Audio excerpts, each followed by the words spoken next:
Paciência, resiliência, maturidade e conhecimento adquirido ao longo da carreira podem ser diferenciais para quem busca uma vaga no mercado de trabalho.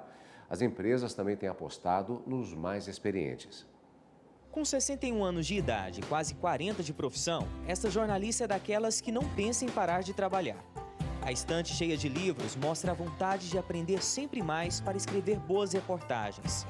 Mesmo depois de aposentada, Malu preferiu continuar na ativa. Ela conta que deu uma pausa na carreira por 2 anos e morou um tempo nos Estados Unidos. Ao regressar do exterior, logo veio o convite: voltar a ser repórter na empresa de comunicação onde atuava antes de viajar. O que eles alegaram é que eu sou uma pessoa experiente na área, né? Tenho texto e também tenho fontes. Em tempos de discussão sobre reforma da Previdência e aposentadoria, uma coisa é certa: o brasileiro está trabalhando por mais tempo. Segundo dados da Relação Anual de Informações Sociais, o número de pessoas com idade entre 50 e 64 anos no mercado formal de trabalho cresceu quase 30% entre 2010 e 2015. A quantidade de trabalhadores com mais de 65 anos também aumentou, quase 60%. E o setor que mais contrata é o de serviços, seguido pela indústria e o comércio. Para essa especialista em gestão de carreira, as estatísticas são resultado do aumento da expectativa de vida do brasileiro, que hoje é de 75 anos.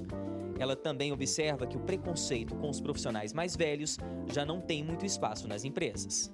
As empresas elas buscam recursos, sejam recursos materiais ou recursos humanos, que possam aumentar o seu desempenho, para que ela ganhe na regra aí da competitividade, ela possa conquistar mais clientes e ter um lucro maior.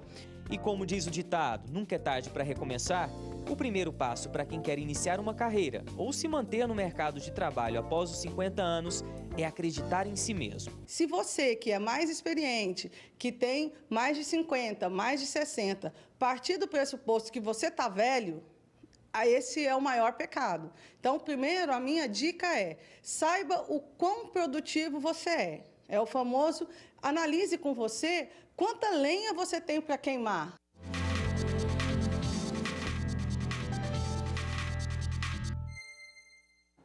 E para conversar mais com a gente sobre este assunto que acabamos de ver na reportagem, recebemos aqui nos estúdios da TV Justiça o professor de Direito Trabalhista, José Augusto Lira, a quem, antes de mais nada, agradeço mais uma vez a presença aqui na TV. Obrigado, Carlos Eduardo. Boa tarde. É sempre um prazer recebê-lo, doutor, ainda mais para falar a respeito deste assunto, que é muito interessante, porque há alguns anos há uma tendência, particularmente no mercado de trabalho do Ocidente, isso é uma coisa que é bastante discutida, a respeito da própria questão da valorização, se não do idoso, das pessoas mais velhas. Então, sempre se fala que as pessoas têm sido desprezadas, fica mais difícil até para pessoas que se aposentaram retornar ao mercado de trabalho, mas pelo que vimos na reportagem, parece que há uma certa tendência a uma revisão desse conceito. Perfeito. Boa tarde. As empresas, meu querido Carlos Eduardo, prazer revê-lo, elas estão adotando uma característica muito importante. As empresas com responsabilidade social, e eu chamo desse nome, o direito chama desse nome, elas estão trazendo toda essa ferramenta trabalhista, né, que essas pessoas trazem nas suas mais variadas profissões, para o cunho, né, para o corpo de trabalho delas. Com qual objetivo? Você não pode, não deve, em hipótese alguma, deixar de lado o que essas pessoas têm de conhecimento, independentemente da tecnologia. Então, não é verdade que essas pessoas estejam sendo afastadas do mercado de trabalho. O doutor abordou exatamente uma questão da tecnologia. Ontem mesmo vimos uma reportagem da TV Justiça falando a respeito da própria máquina de escrever. Eu ainda peguei isso, ainda fiz o curso de datilografia e hoje em dia nós temos os aplicativos, se fala até na extinção dos cursos de caligrafia. Ou seja, um impacto tecnológico muito grande. E sempre se fala a respeito da dificuldade que, teoricamente, as gerações mais velhas, elas teriam com relação a essa tecnologia. Isso é algo que está sendo superado, as empresas estão mesclando as equipes com relação para suprir isso. De que maneira isso tem acontecido? Perfeito, né, Carlos Eduardo? Eu, por exemplo, advogo para empregadores e empregados, né? E nas empresas que nós detectamos um grande potencial, você com 60 anos está no auge, se você levar em conta a expectativa de vida vai a 74,8 pelo direito previdenciário, A pessoa que nós queremos, as várias pessoas que nós queremos fazer essa mesclagem, né, se ela não tem esse conhecimento das ferramentas, né, se não sabe transitar nas ferramentas, os empresários estão dotando essas pessoas da ferramenta necessária, da linguagem, do Excel, né, de como transitar propositivamente para a empresa dentro de um trabalho das redes sociais, que, se bem usado, pode trazer um retorno muito positivo para as empresas, né?